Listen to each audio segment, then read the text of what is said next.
এই আপনার মাইয়া রে আমার পোলার লগে বিয়া দিয়া দেয়। কও কি তুমি?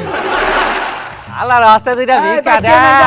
স্যার সালাম আলাইকুম স্যার। স্যার 2টা টাকা দেন স্যার। আমি টাকা নাই সরো। স্যার স্যার দেন না স্যার, 2টা টাকা দেন না স্যার। ওরে বাবা আজকে না কালকে যাও। ওই কালকে চক্করে পড়ে স্যার আমার কয়েক লাখ টাকা বাকি পড়ে গেছে স্যার। এখন যাও তুমি যাও। স্যার টাকা নাই, 2টা খাওন দেন স্যার। আমগো ঘরে খাওয়ানো নাই ভাই। খাওন নাই তো স্যার, পুরান কাপড় দেন স্যার, পুরান কাপড়। এই আমগো ঘরে পুরান কাপড়। এই তুমি যাও, কিচ্ছু নাই সরো তুমি যান। তাহলে খাওয়াই ছেলেকা খামোখা আমার লগে থালা দিয়ে ফেলে রাস্তায় বসে পারেন না কেন? তোমার তো আমি চিনছি। এই তুমি কমলাপুর রেল স্টেশনে ভিক্ষা করতে এখন আইছো কে? কমলাপুর স্টেশনটা আমার মাইয়ার জামাই রে যৌতুক দিয়ে আইছি। ওরে বাবা রে বাবা, তোমার বউ যে হেকুটের মাঝারে ডেইলি ভিক্ষা করে, তুমি সেখানে যাই বসো। আরে বউ এর জায়গাটাও তো 3 মাসের লেগে বন্ধক দিছি 10,000 টাকায়। আর ওই টাকা দিয়ে তো মাইয়ার বিয়া করাইলাম। তো বউ কি করে এখন? বউ এখন গটকালি করে। ওরে আগে কইবা না ধর্মিয়া, আমার ঘরে সুমন্ত মাইয়া বিয়ার লায়ক হয়ে রইছে। বাপ হইয়া তোর আমি বাড়ি বাড়ি যে পাত্র খুঁজতে পারি না। তোমার বউ গটক থাকতে তুমি আর আমার পরিচিত মানুষ, তোমার বউটার একটু কই আমার মাইয়াটার লেগে একটা ছেলে দেখ। আচ্ছা কম।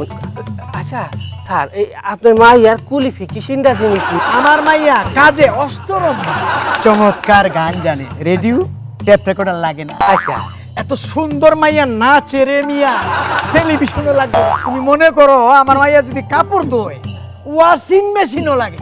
আপনার ভাইয়া তো দেখতে শুনতে সুন্দর, হ্যাঁ। তো এ দেওয়া লাগবে না এ লাগবে না এইসব কথা কইতাছেন কেন? ব্যাপার হলো কি, মাইয়া বিয়া দেওয়ার সময় যাতে যৌতুক হিসাবে tape recorder, television, washing machine কেউ চায় না বই, এটা আগেই জানা রাখে। তাহলে আপনি যৌতুক দিতে চান না? শোনো, যৌতুক দেওয়া যেমন অপরাধ, নেওয়াও তেমন অপরাধ।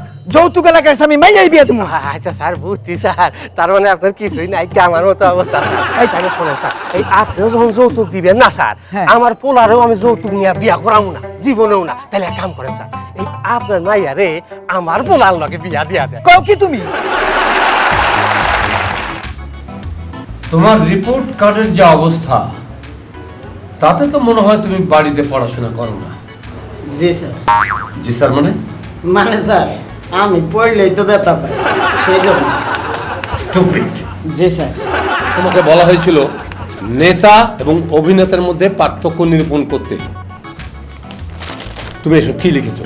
কেন স্যার, আমি লিখছি যিনি অভিনেতা তিনি শুধু মঞ্চে কিংবা টিভিতে অভিনয় করেন, আর যিনি নেতা তিনি সারাক্ষণ অভিনয় করেন এবং সর্বত্র অভিনয় করতেই থাকেন। তুমি জানো না এই স্কুলের গভর্নিং বডির চেয়ারম্যান একজন নেতা?